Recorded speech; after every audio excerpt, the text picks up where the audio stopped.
it's okay. And she gave me her blessing. My wife gave me her blessing. So I spoke to the family today, and you pray that the home will still be open to me when I return tomorrow to celebrate her birthday on Monday night.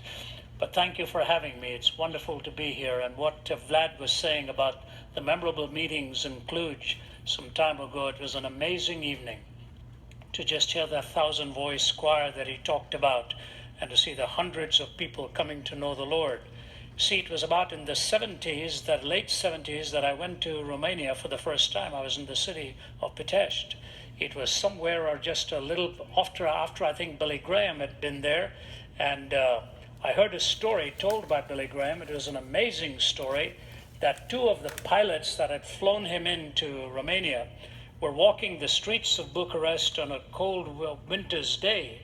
Everybody was bundled up and walking through the streets, and they saw a man walking by on the sidewalk whistling a tune, and it was a very rare hymn. The great physician now is here, the sympathizing Jesus. So the two pilots, who were Christians, couldn't believe that here in the streets of Romania they were seeing a Romanian man whistling a hymn. So they locked step with him, walked beside him, and whistled with him the same tune. And he stopped, looked at them, but since they couldn't speak each other's language, he pointed to the heavens, touched his heart, they embraced each other and said goodbye. I told that story some years ago after having heard it from Billy Graham, and there was a lady in the audience in New York when I spoke. She said, "You're talking about my husband." He was that pilot walking through the streets of Bucharest and hearing this man whistling that beautiful hymn. So I said at that time, I've got to get to this country. I've got to be there, which God made it possible many times. And then recently with my colleague Vlad now setting up office there. So you all represent one of my favorite countries in the world. And I want to thank you for your witness, for your hospitality. And I hope before my life ends on this earth, I can get back there a few more times. You can't beat the hospitality there. I've been to, of course, to Pitești, to Bucharest, to Cluj, to Timișoara, and also to Sinaia. And I just look forward to getting back and eating some more of that wonderful pork that you serve there at every meal. You come back quite pork full by the time you're finished. You know, it was great to hear the choir singing Joshua Fed the Battle of Jericho. The story is told of the Sunday school teacher who was checking out the religious knowledge of his children and how the instruction was being done at home. So she said, "Who pulled down the walls of Jericho?" And she looked at the little boy, Johnny, she said, "What's your answer?" He said, "I promise you, teacher, I didn't do it." She was so shocked that he'd never heard the story, so the next day she went to visit the family. And she saw the mother there. She said, "You know, I'm astounded. This famous story of Joshua and the Battle of Jericho and the walls coming down. Yesterday when I asked the class, who pulled down the walls of Jericho, your son Johnny said, 'I promise you, teacher, I didn't do it.'" And the mother said, "I want to tell you something about my Johnny. If he says he didn't do it, he really didn't do it." Now he was really astounded and decided to go and visit the father at the office. So he went to the office and said, "You know what's happened? Your son says this, your wife said that. The father said, 'I've heard about you. What's the problem? How much did this wall cost anyway? We'll try and replace it.'" Biblical knowledge, so rare, so unknown in our time. We are a biblically illiterate people.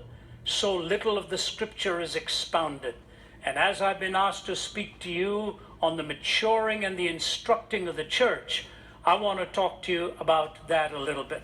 But let me tell you a funny little story before that. This young man was being interviewed for ordination, and the bishop said to him, "Do you know the story of the Good Samaritan?" And he said, "Yes, sir, I do." He said, "Tell me the story." So the man says, it's a story about this man who was traveling from Jerusalem to Jericho, and he fell among the thorns, and the thorns sprang up and choked him.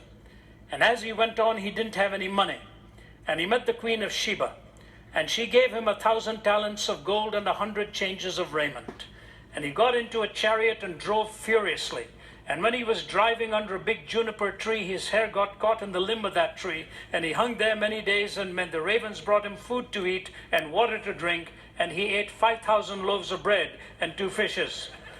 One night when he was hanging there asleep, his wife Delilah came along and cut off his hair, and he dropped and fell on stony ground.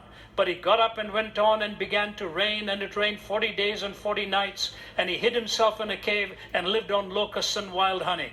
Then he went on till he met a servant who said, "Come take supper at my house." And he made an excuse and said, "No, I've married a wife and I can't go." The servant went out to the highways and the hedges and compelled him to come in. After supper he went on and came down to Jericho, and when he got there he looked up and saw that old Queen Jezebel sitting up on the high in the window, and she laughed at him, and he said, "Throw her down." Then they picked her up, and he said, "Throw her down again." And then they threw her down 70 times 7. And of the fragments that remained, they picked up 12 baskets full, besides women and children. They said, "Blessed are the peacemakers," P-I-E-C-E. Now, whose wife do you think she will be on that judgment day? You know what? The day will come where an audience in the church will not so sure understand how messed up that story is. He's put together scores of biblical narratives and messed up the story of the Good Samaritan. How do you and I mature? How do we grow? How does the church engage some of the brightest and keenest minds in our world today?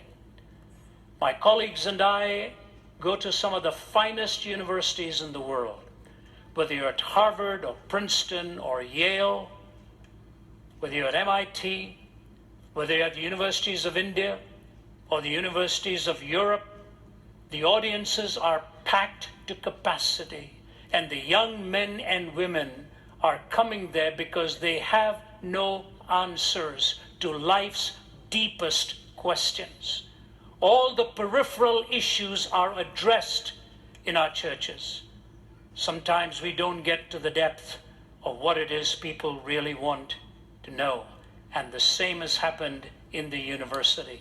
If the church doesn't rise up to the occasion and see this vacuum and see the emptiness and minister to the souls of people and understand the depths of their longing, we will make the same mistake that our universities have made. All of the disciplines, all of the subjects, and they've left the souls of their young men and women empty. In fact, a powerful book written by one of the professors at Yale recently says that secularism has failed this generation and they do not have any answers. So I say, has the church given the answers? Are we taking the opportunity to listen to the questions of our young? They are longing to put together the answers to life's deepest questions. There are 4 of them: the question of origin, the question of meaning, the question of morality, and the question of destiny. Origin, meaning, morality, and destiny. The scriptures is the only source that gives us the answers. Listen to me carefully now. Answers that are individually and correspondingly true.